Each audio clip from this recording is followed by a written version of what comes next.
Quando si gioca con i cavalli, si lavora con i cavalli, chiamatelo come vi pare, si muovono cavalli, ci sono alcuni ingredienti che sono fondamentali. Nel video di oggi parliamo dei 7 ingredienti, secondo il programma Parelli, più importanti.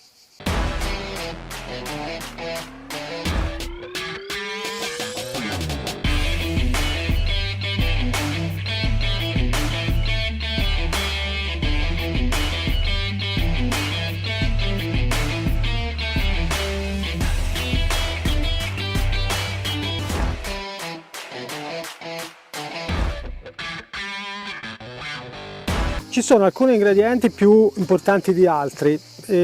Adesso oggi voglio parlare dei 7 principali, quelli che chi segue un po' il programma Parelli vengano definite le 7 chiavi del successo. Ne ho già parlato anche in un podcast, però adesso vi voglio far vedere la stessa cosa da un'angolazione un pochino diversa.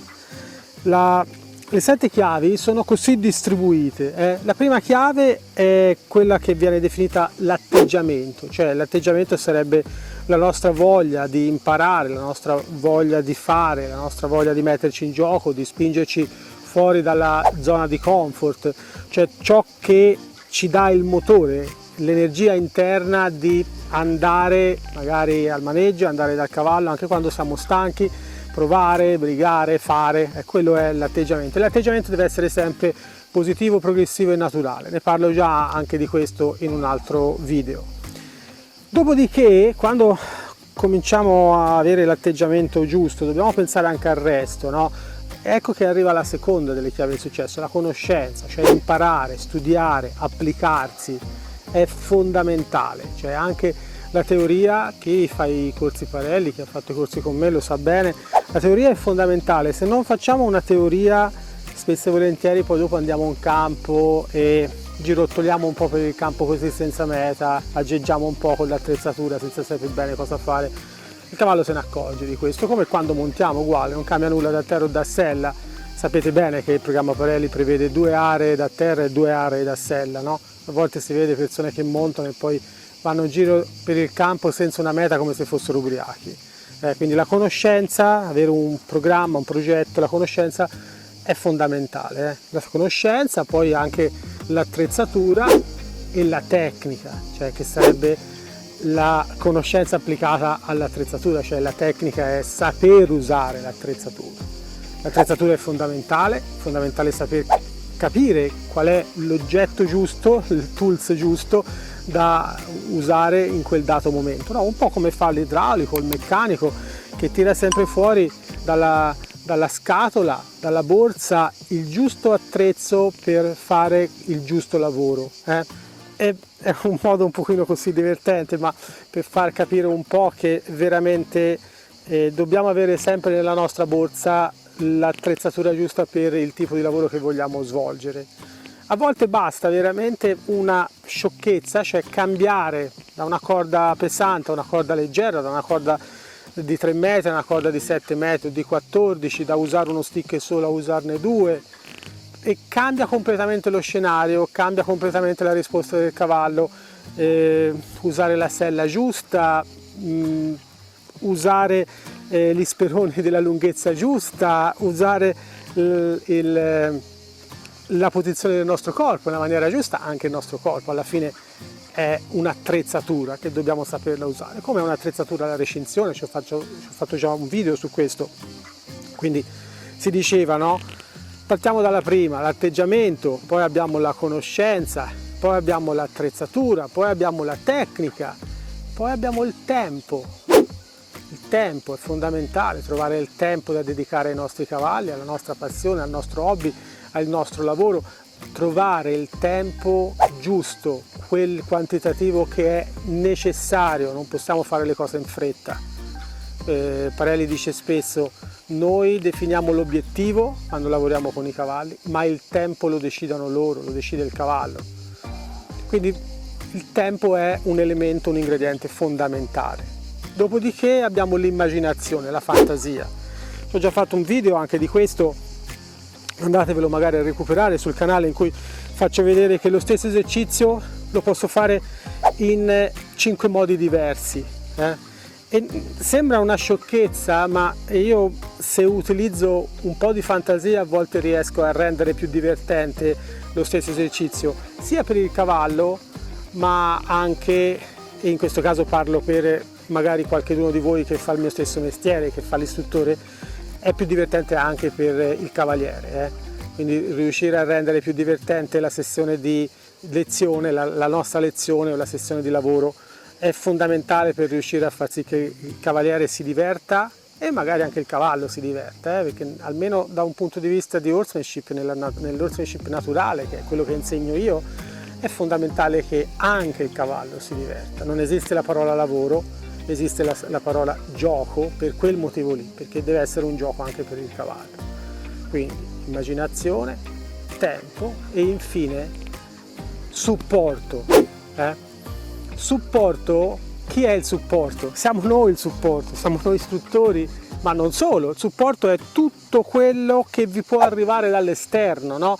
Potrebbe essere i video come questo che magari vedete sul mio canale o anche su altri canali che trovate su YouTube, o video presi da qualsiasi parte, oppure articoli, libri, e poi infine anche le persone, no? Il vostro istruttore di riferimento che vi segue, lui è il supporto. Ma se volessimo dare un valore a ciascuna di queste chiavi, quale sarebbe questo valore? Ve lo faccio capire io quale sarebbe questo valore. Proviamo a dare un valore al supporto, ok? Partiamo dal fondo, dall'ultimo. Il supporto, sapete quanto vale? Ve lo dico io quanto vale. Il supporto vale 0. Il supporto vale 0. L'immaginazione vale 0. Il tempo vale 0. La tecnica vale 0. L'attrezzatura vale 0. La conoscenza vale 0. Ma l'atteggiamento vale 1. Ecco che se li mettete in fila capite che se l'atteggiamento ce l'avete e quindi ha valore 1, tutto quello che ne consegue rappresenta un numero a 6 cifre, ok? Diventa 1.000.000. Ecco perché è così importante l'atteggiamento, e ecco perché è così importante, come spesso mi capita di dire ai miei studenti, non è importante il supporto, non è importante l'istruttore, non è importante le informazioni che arrivano dall'esterno. Certo, quelle sono fondamentali, ma l'importanza maggiore ce l'ha l'atteggiamento. Cioè, se voi, quando vi approcciate, studiate questo programma qua o qualsiasi altra cosa, indifferente, se ci mettete impegno, se ci mettete la volontà, se ci mettete veramente la determinazione, se ci mettete il cuore, ecco che tutto il resto assume un valore importante. Però capite bene che l'istruttore da solo non è che può aiutarvi più di tanto se non volete essere aiutati. C'è un detto nell'ambiente dei cavalli che dice che io posso prendere il cavallo e portarlo alla vasca dell'acqua, ma non lo posso obbligare a bere. È un po' la stessa cosa. Voi potete avere il più bravo istruttore sulla faccia della terra che c'è in questo momento, ma lui vi può solo dare delle informazioni, e queste informazioni ve le può solo narrare, raccontare, spiegare, usare la voce per trasferirvelo. Non è che può farsi un prelievo di sangue e trasferirvelo, può solo raccontarvi, parlare, come sto facendo io in questo momento. Quindi dalla parte di là l'impegno grosso ce lo mettete voi. Io lo dico sempre anche ai miei corsi, il lavoro grosso lo fa lo studente. Io spiego le cose, faccio delle piccole dimostrazioni, faccio vedere come si fanno determinati esercizi piuttosto che come si adopera l'attrezzatura, cerco di fare capire cosa il cavallo sta pensando in quel momento, qual è l'atteggiamento del cavallo in quel momento, ma poi il grosso del lavoro lo fa lo studente. È lo studente che si deve impegnare, cercare di prendere le informazioni e poi dopo elaborarle, provarle e via e via. È fondamentale. A me capita, purtroppo mi capita anche relativamente spesso, di andare in giro a fare corsi e trovare magari corsi successivi, no, al primo, per cui rivedo persone che hanno fatto come magari 1 o 2 corsi o anche 3 corsi e però sono fermi al palo, no? Cioè praticamente sono ancora come l'avevo lasciati l'ultima volta, perché nel frattempo, nonostante che siano passati mesi, non hanno praticato, non hanno provato, non si sono messi in gioco, a volte per mancanza di tempo oggettivo, perché se uno lo fa per hobby deve lavorare, quindi magari può succedere, per l'amor di Dio, può succedere, però altre volte è solo perché o sono stati pigri oppure hanno, per vari motivi, no? Magari non hanno il cavallo, magari quindi devono prendere il cavallo della scuola, ma il cavallo della scuola può essere usato solo in determinate maniere e di conseguenza non hanno potuto fare, ma ci sono delle occasioni in cui invece le cose sono andate diversamente, solo per motivi appunto come può succedere di pigrizia, cioè il fatto di non pensare che sia così importante. Ah sì, ho capito come si fa quell'esercizio, bene, poi un giorno lo farò, e poi quel giorno non accade mai e arriviamo di nuovo al corso successivo in cui il cavallo ancora sa fare le stesse cose del corso precedente, cioè praticamente magari niente, ok? Però lo studente vuole andare avanti, vuole fare altre cose, sì, ma questo è il terzo corso che faccio, allora io voglio cominciare a fare la Liberty, voglio cominciare a montare con una redine sola, senza le redini, con lo string, eccetera, ma non funziona così. È lo studente che deve impegnarsi, l'istruttore cerca di dargli un pochino una guida e di dargli gli strumenti, le attrezzature, le informazioni, una marea di cose, per l'amor di Dio, ma l'atteggiamento viene da parte dello studente.